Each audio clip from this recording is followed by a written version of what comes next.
이제 무더위가 한풀 꺾이고 열매의 계절인 가을이 다가오고 있습니다. 지난 여름 동안 교회 학교의 프로그램들이 성도님들의 수고와 노력 속에 잘 마무리되었습니다. 그 수고의 결과들이 좋은 열매로 반드시 나타날 것입니다. 지금 당장 가시적인 성과는 나타나지 않아도 장차 알찬 열매로 맺혀질 것을 믿고 기대합니다. 기독교는 예수 그리스도를 믿어 구원을 얻고 영생에 이르는 종교입니다. 기독교는 예수님을 믿어서 구원을 얻고 영생에 이르는 종교입니다. 그런데 이 구원과 영생의 복을 혼자 얻고 누리는데 그 목적을 두지 않습니다. 종교 중에는 홀로 정진하고 고행하여 마침내 평안과 행복에 도달하는 것을 목표로 삼는 종교도 있습니다. 하지만 기독교는 혼자만의 구원, 혼자만의 영생이 목적이 아닙니다. 기독교는 함께 하나님의 나라를 이루고 함께 행복을 누리는 것을 궁극적인 목적으로 삼는 종교입니다. 그래서 기독교 신앙에서는 공동체가 중요하고 성도들의 삶의 열매를 강조하고 있습니다. 신앙의 열매는 믿음의 결과로 나타나는 성과와 변화를 뜻합니다. 신앙생활을 우리가 정상적으로 하잖아요. 그러면 반드시 열매들이 맺혀지게 되어 있습니다. 이 신앙의 열매, 이 결과물들을 통해 공동체와 세상에 유익을 줍니다. 믿음의 열매는 자신을 성숙하게 하며 세상을 변화시키는 선한 영향력으로 나타납니다. 예수님께서도 이런 열매의 중요성을 아주 강조하셨습니다. 또 비유를 통해서 열매 맺지 못한 신앙생활을 향해 경고도 하셨습니다. 누가복음 3장 9절 말씀인데요. 함께 보겠습니다. 시작. 이미 도끼가 나무에 뿌려 좋은 열매를 맺지 않은 나무마다 찢겨 불에 던져지니라. 좋은 열매를 맺지 아니하는 나무는 찢겨 불에 던져지리라. 이것은 신앙의 열매를 강조한 예수님의 비유의 말씀입니다. 오늘 본문에는 이른바 씨 뿌리는 자의 비유가 나옵니다. 예수님은 복음을 전하는 일을 씨 뿌리는 일에 비유하셨습니다. 복음을 전하는 일이나 씨앗을 뿌리는 일은 모두 생명과 연관이 있습니다. 씨에서 싹이 터 생명이 자라는 것처럼 복음 또한 심겨지고 자라나면 생명을 구원하게 되기 때문입니다. 농부가 밭에 씨를 뿌릴 때는 반드시 싹이 돋고 자라고 열매 맺는 과정을 기대합니다. 농부가 씨를 뿌릴 때는 반드시 기대하는 게 있어요. 그것은 열매를 기대하는 것입니다. 그러나 씨를 뿌린다고 해서 모든 씨앗이 다 훌륭하게 자라 결실을 맺는 것은 아닙니다. 그런 기대를 가지고 씨를 뿌리지만 모든 뿌려진 씨앗이 다 열매를 맺는 것은 아닌 것입니다. 복음의 씨앗도 마찬가지입니다. 본문에는 복음의 씨앗이 뿌려져 많은 열매를 거둘 수 있는 방법에 대한 주님의 교훈입니다. 오늘 말씀을 통해 열매의 중요성, 그리고 어떻게 하면 좋은 열매를 맺을 수 있는지 그 방법을 생각하며 은혜를 나누고자 합니다. 이 씨 뿌리는 자의 비유를 이해하려면 유대의 파종 습관을 알아야 합니다. 우리나라는 대체로 먼저 밭을 갈고 그 다음에 이랑을 만들고 씨앗을 뿌리는 방식을 사용합니다. 그런데 유대는 그렇게 하지 않습니다. 먼저 밭을 갈고 파종하는 것이 아니라 그냥 밭에 넓게 넉넉하게 씨앗을 뿌린 후 흙을 덮습니다. 이렇게 하는 것은 유대의 토양이 모래와 석회로 이루어져서 물을 머금지 못하기 때문에 이랑을 만들지 않고 그냥 씨앗을 뿌리는 것입니다. 그래서 가능한 대로 많이 넓게 뿌려두고 흙으로 얇게 덮은 다음에 비가 오기를 기다리는 것입니다. 씨앗을 흩뿌리다 보니 씨앗이 길가나 가시밭이나 돌밭에도 떨어집니다. 하지만 농부는 씨의 생명력을 믿고 후하게 넉넉하게 씨앗을 뿌립니다. 그런데 이렇게 뿌려진 씨앗이 싹이 나고 자라는 모양새를 보면 그 씨앗이 떨어진 땅의 상태를 알 수 있습니다. 그 씨앗의 열매를 보고 그 씨앗이 심겨진 땅이 어떤 땅인지 그 땅의 상태를 알 수 있다는 것입니다. 이러한 파종 방식은 복음의 전도와 결실의 과정을 보여줍니다. 이 복음은 어디든 누구든지에게 전해지고 또 심겨집니다. 그러나 씨를 뿌린다고 해서 모든 씨앗이 다 잘 자라서 결실하는 것이 아닌 것처럼 복음도 전해졌다고 해서 다 열매를 맺는 것은 아닙니다. 오늘 본문 5절 말씀에 보면 이렇게 시작해 5절 말 제가 보겠습니다. 씨를 뿌리는 자가 그 씨를 뿌리러 나가서 뿌릴세 그랬습니다. 여기 이 성경 원어 헬라어 원어를 보면 여기 씨를 뿌리는 자 안에 특정 사람을 지칭하는 정관사가 있습니다. 그냥 씨를 뿌리는 사람 이것이 아니라 그 씨를 뿌리는 사람, 다시 말하자면 그 농부, 씨를 뿌리는 그 농부, 여기서는 농부, 그 농부를 강조하고 있는 것입니다. 왜냐하면 밭의 상태나 씨앗의 결실 여부 못지않게 씨앗을 뿌리는 그 농부가 중요하기 때문입니다. 씨앗을 뿌리는 농부의 자세, 농부의 태도가 중요하기 때문입니다. 농부는 현재 밭의 상태가 어떻든 씨앗이 떨어져 자랄 수 있으리라는 가능성을 열어두고 씨앗을 뿌리는 것입니다. 잘 경작된 옥토에만 씨를 심는 것이, 씨를 뿌리는 것이 아닙니다. 현재 땅의 상태가 좋지 않더라도 이른 비와 늦은 비를 기대하며, 이른 비와 늦은 비의 은혜를 기대하며 씨앗을 뿌리는 것입니다. 이것이 씨앗을 뿌리는 농부의 마음입니다. 이것은 말씀을 전할 때 우리가 가져야 할 태도이기도 합니다.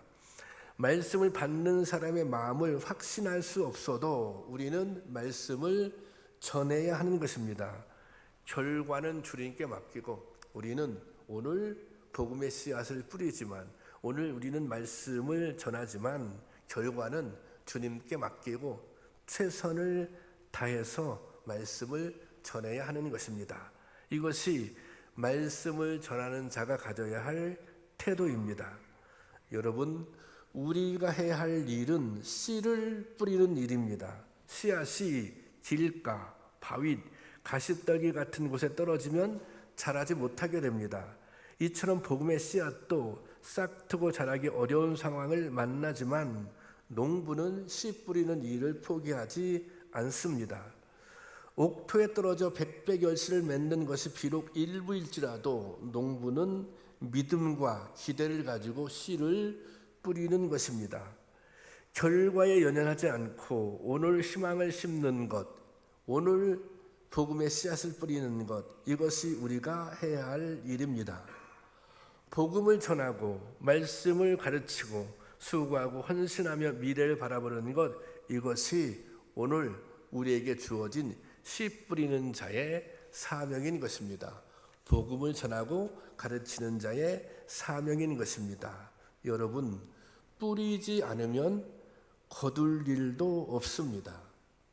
거두는 것은 주님의 몫입니다. 때가 되면 반드시 거두는 날이 있을 것입니다. 오늘 우리는 최선을 다해 씨를 뿌리고 심는 사람들이 될 수 있기를 주님의 이름으로 축원합니다. 씨앗이 뿌려지고 자라는 과정에서 무수한 장애물이 있습니다. 씨앗이 뿌려져도 모두 다 열매를 맺는 것은 아닙니다. 우리가 신앙생활을 하면서 수없이 말씀을 들어도 신앙이 자라지 않는 모습을 보게 됩니다. 수없이 말씀을 들었지만 더 들은 말씀에 비례해서 신앙이 자라는 것은 아닙니다. 물론 자랄 수도 있죠. 이 말씀을 들은 만큼 신앙이 자라지 않는 모습을 보게 된다는 것입니다. 그렇게 오랫동안 말씀을 들었는데도 성장이 이루어지지 않습니다. 그렇게 오랫동안 말씀을 들었음에도 불구하고 변화가 일어나지 않습니다. 왜 말씀을 수없이 들었지만 변화가 일어나지 않을까요? 왜 말씀을 수없이 들었지만 성장이 이루어지지 않을까요? 우리가 듣는 말씀에 문제가 있는 것입니까? 그렇지 않습니다. 말씀은, 복음은 그 자체로 생명력이 있습니다. 심령과 골수를 쪼개고도 남을 능력이 말씀 자체에 있는 것입니다. 그러니 씨앗, 이 복음의 생명력에는 문제가 없는 것입니다. 그러면 무엇이 문제입니까? 바로 우리의 마음밭에 문제가 있는 것입니다. 오늘 우리가 읽은 본문에는 씨앗이 자랄 수 없는 문제 있는 땅, 세 종류의 문제 있는 땅이 나옵니다. 이 땅들은 씨앗이 성장하기 어렵습니다. 또 어느 정도 성장하더라도 제대로 열매가 맺을 수 없는 땅들입니다. 구체적으로 말하자면 이 땅들은 씨앗의 성장을 방해하는 요인을 가지고 있는 것입니다. 오늘 본문에 보면 그 땅이 어떤 땅들입니까? 첫째는 길가와 같은 밭입니다. 오늘 본문 있는 8장 12절 말씀 볼까요? 12절 다 같이 보겠습니다. 시작.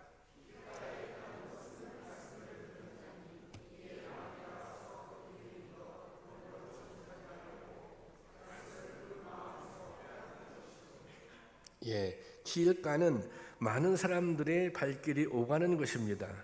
그러므로 씨앗이 안정되게 자리 잡지 못한다는 것입니다.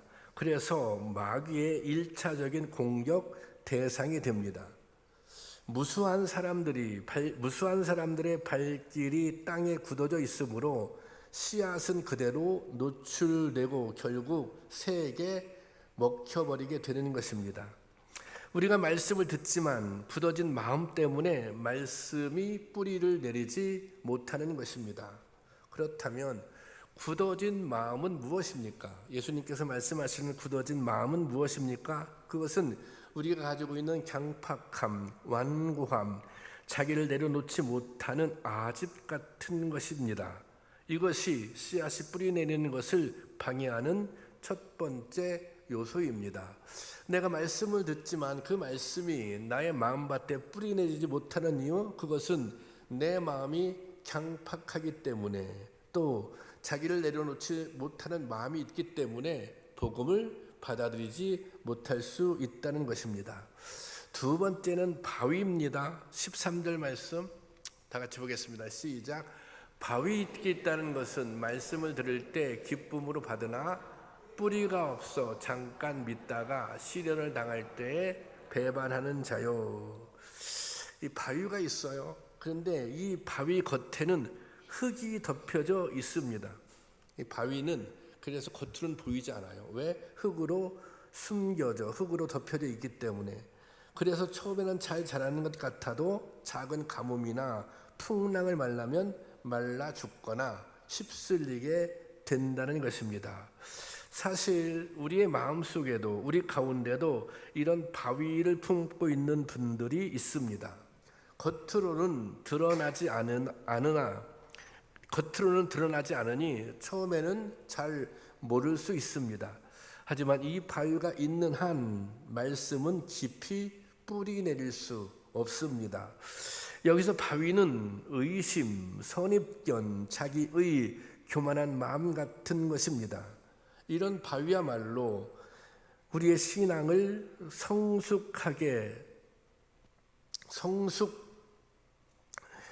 우리의 신앙 성숙에 커다란 방해 요인이 되는 것입니다. 다른 사람들 모르게 내 안에 숨겨진 이 바위를 깨트려야 하는 것입니다. 세 번째는 가시떨기 밭이 있습니다. 14절 말씀 시작. 가시떨기에 떨어졌다는 것은 말씀을 들은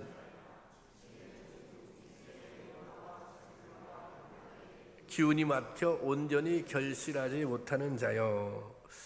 이 가시떨기 밭은 뿌리도 내리고 그리고 줄기도 자랐습니다.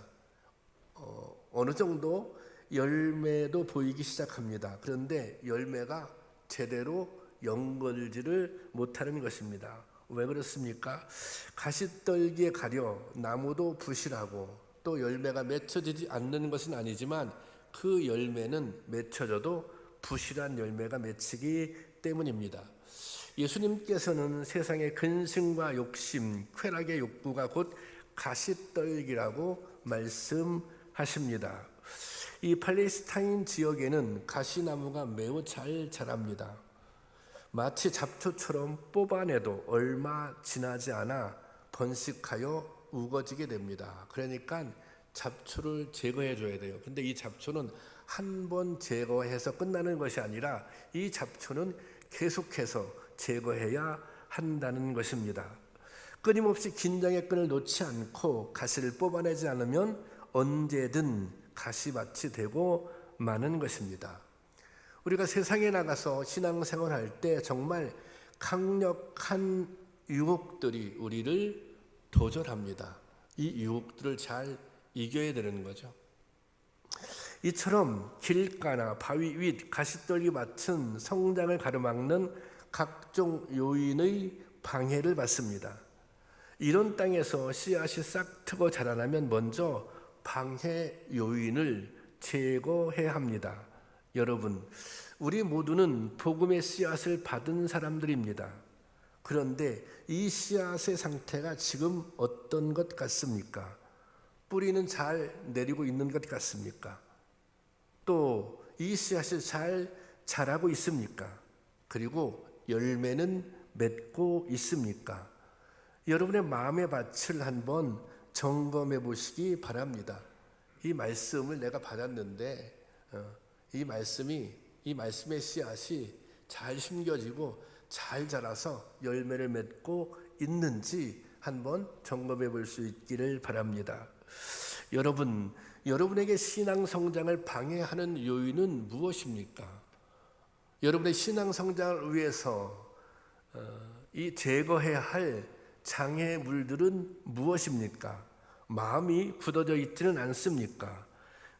말씀을 들어도 온전하게 믿어지지 않습니까? 세상의 염려와 욕심 때문에 신앙생활을 제대로 하고 있지 못하지는 않습니까? 갖춰져야 합니다. 첫째는 좋은 씨앗을 파종해야 하는 것이고, 우리가 흔히 그런 말 하잖아요. 종자가 좋아야 된다. 좋은 씨앗을 파종해야 하는 것이고, 그리고 또 때에 따라 비가 내려야 하는 것이고, 셋째는 좋은 토질, 다시 말하자면 좋은 땅, 좋은 토양에 심겨져야 하는 것입니다. 복음은 이미 그 자체로 강력한 생명력을 지니고 있으니 이 복음만큼, 하나님의 말씀만큼 좋은 씨앗이 없는 것입니다. 또한 농부이신 우리 주님은 어느 것 하나 빠뜨리지 않고 정성을 다해 씨앗을 뿌려주십니다. 농부가 최선을 다해 파종하였고 강력한 생명력을 지닌 좋은 씨앗이 뿌려졌으니 문제는 땅입니다. 이 토질, 토양은 씨앗의 성장과 결실에 절대적인 영향을 끼칩니다.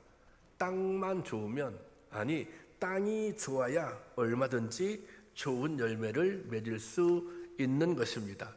8절에 이런 말씀이 있죠. 8절 보면 제가 보겠습니다.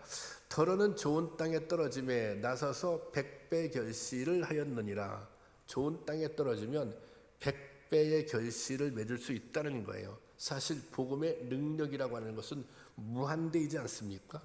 복음이 제대로 심겨져서 열매를 맺기 시작하면 정말 100배 이상의 무한대의 능력을, 무한대의 열매를 우리가 볼 수 있다는 것입니다. 그런데 여기 보면 이런 표현이 있어요. 더러는 좋은 땅에 떨어짐에.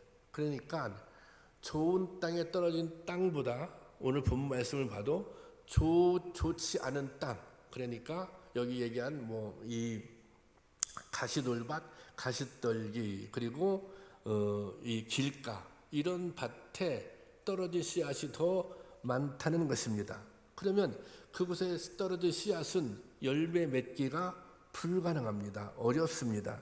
그러면 여기에 뿌려진 씨앗들, 다시 말하자면 길가나 또 이 돌밭이나 가시떨기와 같은 그런 밭에 떨어진 씨앗은 포기해야 하는 것입니까? 그러면 그 밭에서는 열매를 맺을 수 없는 것입니까?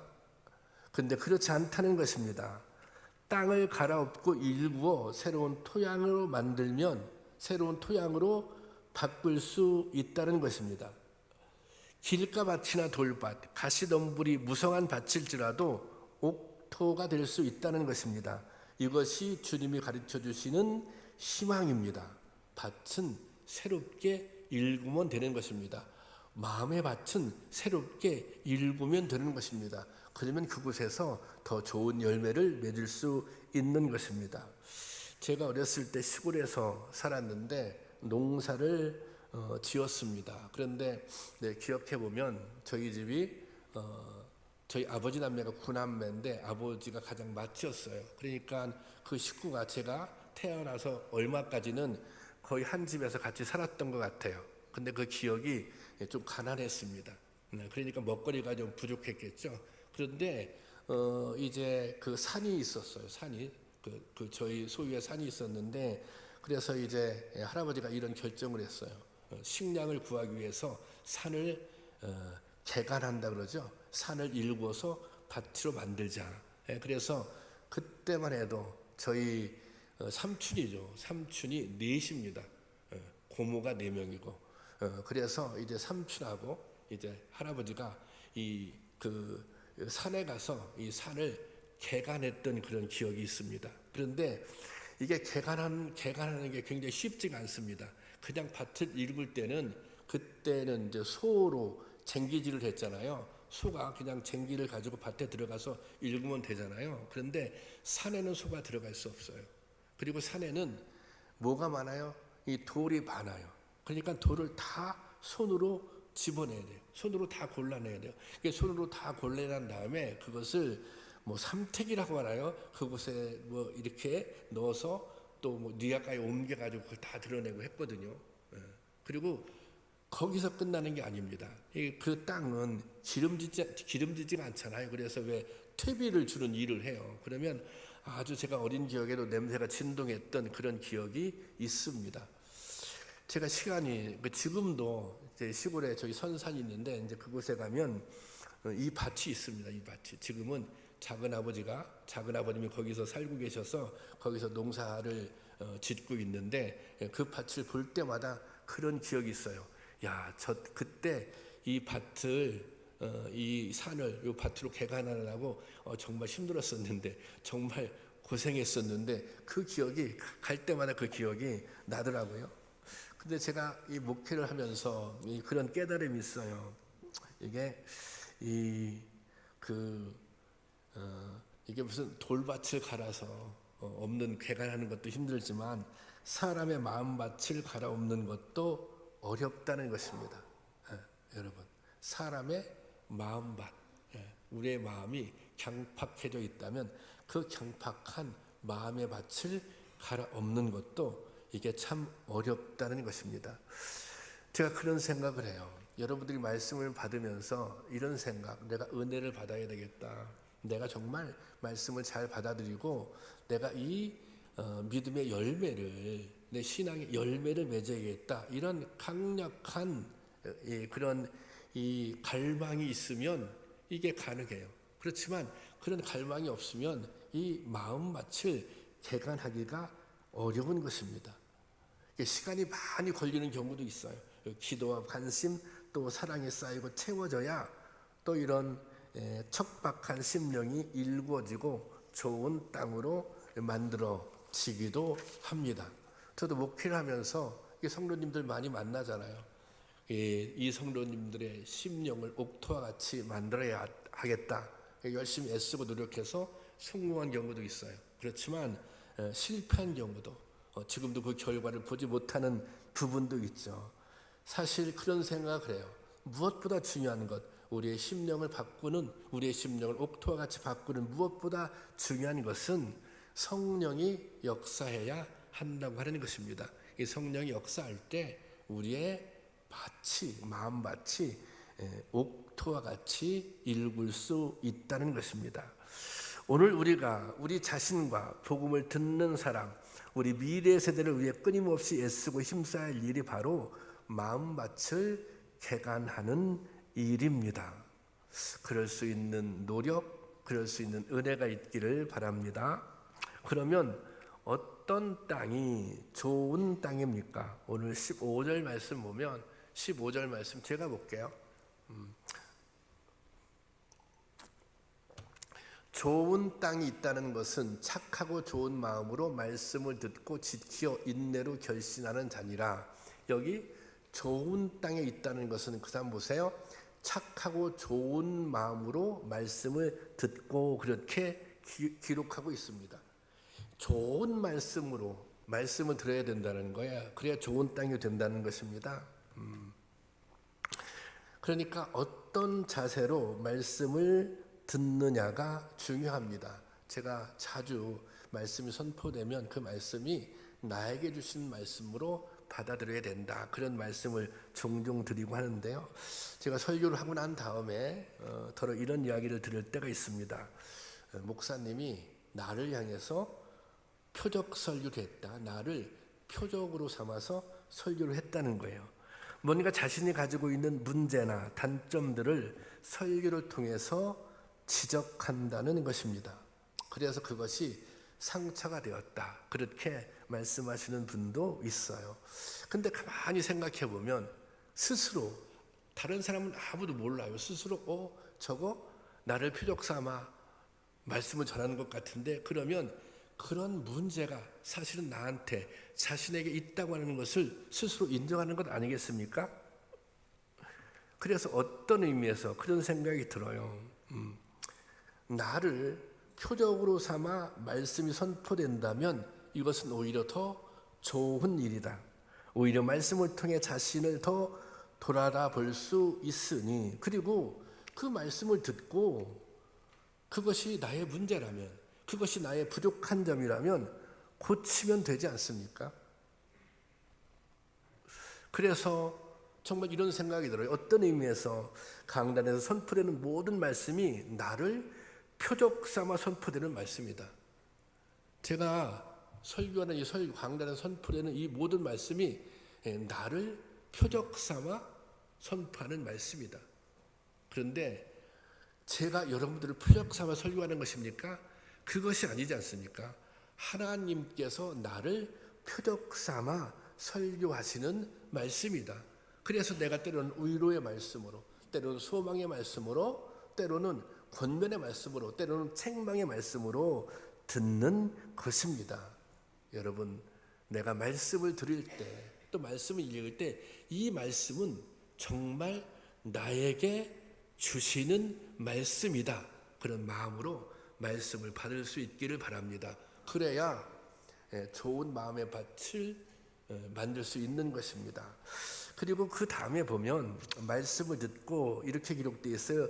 지키어 인내로 결신한다. 지킨다. 사실 우리가 말씀을 듣습니다. 말씀을 듣는 것으로 끝나는 것입니까? 아닙니다. 우리가 말씀을 들었어요.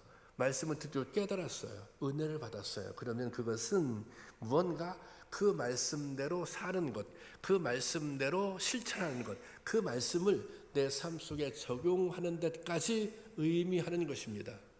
여러분, 신앙은 언제 자라고 성숙합니까? 내가 말씀을 듣고 그 말씀을 내 삶에 적용할 때, 내가 말씀을 듣고 그 말씀 따라 순종하며 살려고 애쓸 때 그곳에서 믿음의 역사가 나타나고 신앙이 자라나는 것입니다. 우리가 믿음을 이런 표현, 분투. 이게 싸워야 할 부분이 있는 거예요. 그런데 우리가 믿음에 지킨다고 하는 것, 또 말씀대로 산다고 하는 것은 그런 요인들이 있는 것입니다. 뭔가 분투해야 하는. 그래서 우리가 말씀을 붙잡고 그 말씀대로 살기 위해서 분투할 때 믿음의 역사를 보는 거예요. 신앙이 성장하는 거예요. 그러니까 어떻게 좋은 밭을 만들어요? 내가 말씀을 듣고 그 말씀을 내 삶에 적용하려고 노력할 때, 노력하다가 부족하고 힘에 부치면 성령의 도우심을 간구하는 거죠. 또 그러다가 실패했으면 다시 도전하는 거죠. 그것이 믿음의 길이고, 그럴 때 우리의 마음밭이 좋은 밭으로 바뀌는 것입니다. 그렇지만 또 그런 과정에 어려움을 당하거나 시험을 만날 때도 있습니다. 내가 열심히 말씀 적용하려고 하는데 내 삶 속에 열매가 없어 보이기도 합니다. 그래서 뭐가 필요해요? 그래서 인내가 필요하다는 것입니다. 참고 견디면 결국에는 열매를 맺을 수 있다는 것입니다. 여러분, 우리는 이미 말씀의 씨앗을 받았습니다. 씨앗이 자라려면 마음의 밭을 갈아엎고 지속적으로 양분도 공급해야 합니다. 그리고 인내하며 기다려야 합니다. 노력이 없이는 결실도 없습니다. 열매는 저절로 맺혀지는 것이 아니라 수고의 결과인 것입니다. 씨앗이 잘 자라기 위해서는 마음밭을 계속해서 가꾸고 돌보아주는 수고가 필요합니다. 여러분 자신의 마음 상태도 한번 점검해 보시기 바랍니다.